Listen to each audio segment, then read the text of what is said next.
Hello and welcome back to the Amber Wave Show. I'm Stephen and this is not James.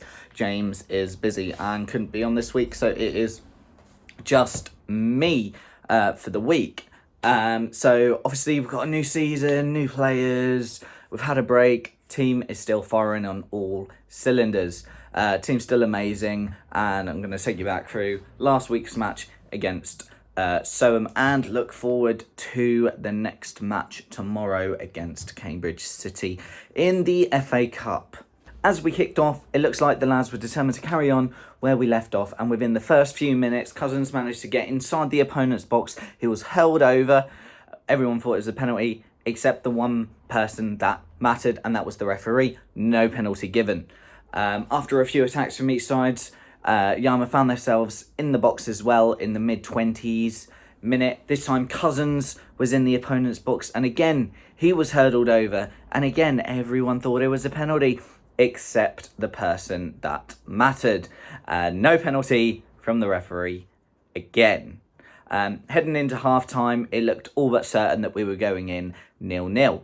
However, from a Soham Town corner, I was talking to one of the Soham Town fans. Apparently, what Soham's game plan is in the corners. In the first half, they drill them low and hard, and then in the second half, they float them in just to confuse the opposition. Exactly what they did for this game.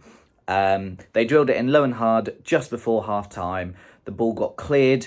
Yarmouth broke away. Jesse Fenn forced the defender for Soham into a back pass to the goalkeeper. Soham's goalkeeper, Finley Iron, the ex-Cambridge United goalkeeper. He half cleared it away and it ended up to the feet of Louis Duffield. And from about half the pitch away, from just past the centre circle, Louis Duffield tried an audacious effort and hit the back of the net. And we have the goal here. And so, a very low corner. Being cleared away by Yarmouth.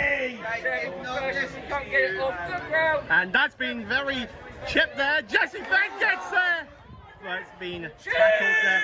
But Duffield goes for the long shot. Could be a very good chance. Oh my God! What a goal from Louis Duffield! And into the break, it was Great Yarmouth Town 1, Soham Town 0. Now, we carried on where we left off in the second half with some great shots and build-up play. However, in the 65th minute, the Soham Town player wriggled through our defence and was running across the goal line with the ball, entered the box and hit the cross. Cross came over, but as he hit the cross, he collided with a Yarmouth player.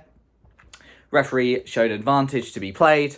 The cross was obviously coming in. The Soham player headed it and it went millimetres over the crossbar. Now, anyone with a knowledge of the game would think, okay, so the advantage is that the cross came in, the player had a shot, it was millimetres over, therefore the advantage has been played, they had the shot off, that's the advantage, they nearly scored from it. However, the referee did not see that as the case and pointed to the spot. I'm confused too. So, penalty to Soham in the 65th minute. We had a standing keeper because Ling wasn't available. I believe his name is Borg. Played for Ipswich under-23s. He was standing between the goal and the Soham player to try and save the bloaters. The Soham Town player stepped up, took the penalty, sent Borg the wrong way. However, he could not find the back of the net. He hit the post. The Soham Town player, however, though, was first alive running into the box from the penalty. He managed to get a shot away. Borg saved it incredibly with his left leg. It then came out to another Soham player who got another shot away, but a defender got in the way of said shot and went out for a corner. It was a weird one. But we've got the build-up and everything here for you. And Soham Town just crossed in there. Try for the header over and it's gone over. What? It's a penalty. Penalty? I think it's a penalty. I don't know. Yes, it is. Oh. And so with the penalty. Oh, it's in the post! It's in the post! And it's in! Oh my God, no, it's still in! And it's gone out!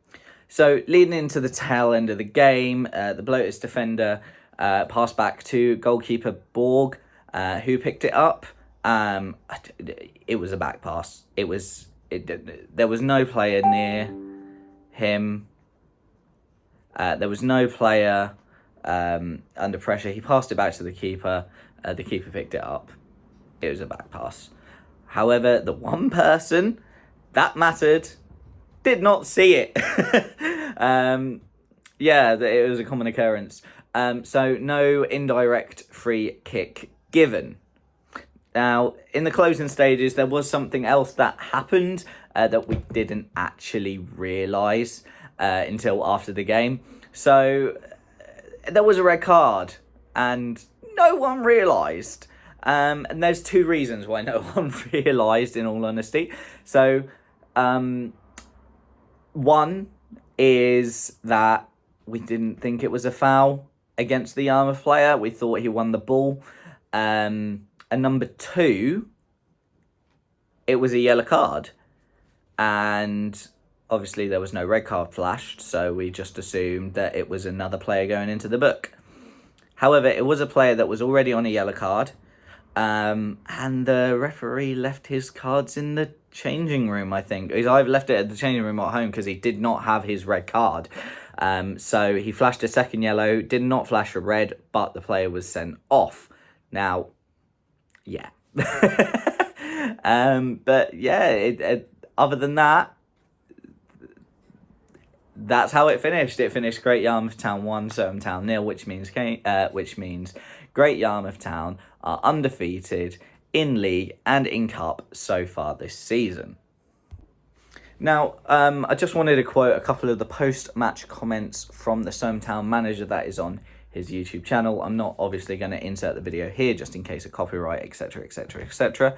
But I thought he had some interesting and quite blunt remarks about the game today. I've quoted it word for word. So there's a couple of quotes. So I'll read them out word for word. So when the manager was speaking, when the Surham Town manager was speaking to the Surham Town YouTube channel, the quotes are: "The game itself was a poor one, ruined by really poor officiating." Was the officiating good? No. Did he miss 2 penalties and a back pass? Yes. Okay, fair enough. The next one was: "There is no control. There is no understanding of the game whatsoever. That was evident, with the lad passing back to the goalkeeper and the goalkeeper picking it up. Words fail me from what I've seen today." Okay, yeah. And then the next one is: "I don't know what I've just witnessed in terms of officiating." So, yeah, he wasn't happy with that at all. Now, do I think that Surham Town deserved anything from it? No. The Surham Town fan I was speaking to, did he think Surham deserved anything from it? No. So there's part of me that thinks he's annoyed with the result. He's frustrated with the result. His team didn't do enough. Yarmouth should have won maybe 2-3-0. But issues got in the way, not from the players. But yeah, and as a manager, personally, I think those comments are quite on the line with terms of managers coming out so socially and saying about a referee's performance. But yeah, that was his post-match thoughts. And it's quickly worth to say that both me and James got the correct result. We didn't get the correct score line. So that's a point apiece for me and James. And the scores are 2-2. Now we look forward to the next game, which is tomorrow afternoon at 3 p.m. as the Bloaters take on Cambridge City in the preliminary round FA Cup at the Wellesley. That means it's my hometown, Cambridge, where I was born, versus my club, Great Yarmouth. Last season, Cambridge were playing in the Northern Midlands division. Yeah, the Midlands division, Cambridge. If anyone knows geography in England, we're not making it up, you can check it. Yeah, I don't know why either. But last season they finished 17th out of 20 teams, and over 38 games they mustered 8 wins, 8 draws and 22 losses. They finished on 32 points with a negative 35 goal difference. They moved laterally though at the end of the season to the Isthmian North. Makes sense.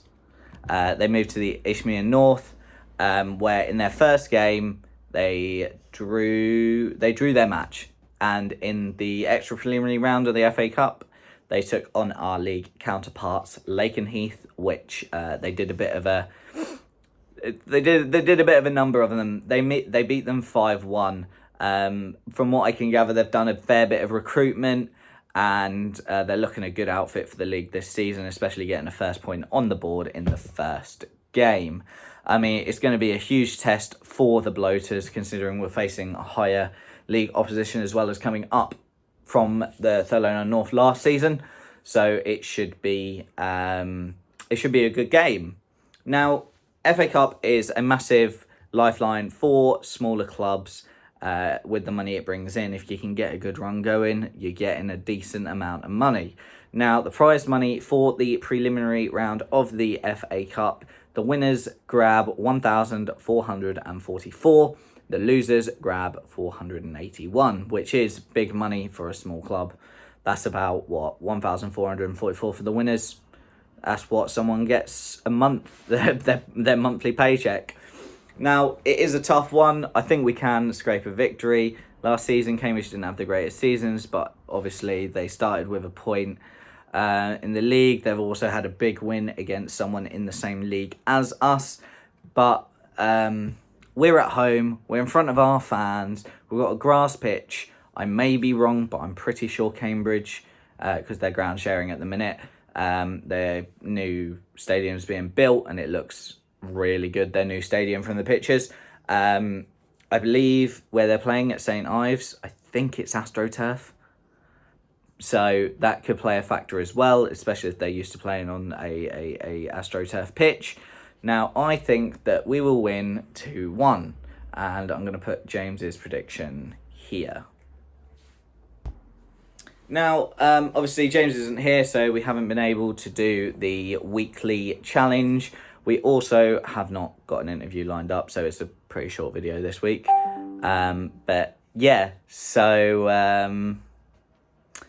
other than that, that's about it. If you are in Yarmouth, if you are going to go and watch the game, please go and check out the Great Yarmouth Town CIC shop. You can see it from the bus station. It's got big Great Yarmouth CIC. You see it from the bus stop. It's a charity shop that is that raises money for the community, lots of community projects. It's a really good little shop. Go have a little look around. They've got a lot of sports memorabilia, etc, etc, etc. Last time I was there, I'm pretty sure they had a signed Norwich City shirt up for sale for a relatively decent price. Well priced, good people, great cause. Go check it out if you are in the area. Other than that, that's all for this week. Thank you for watching. Please subscribe, like, share, so we can get as many people watching and as many subscribers as possible. And as always, up the Bloaters.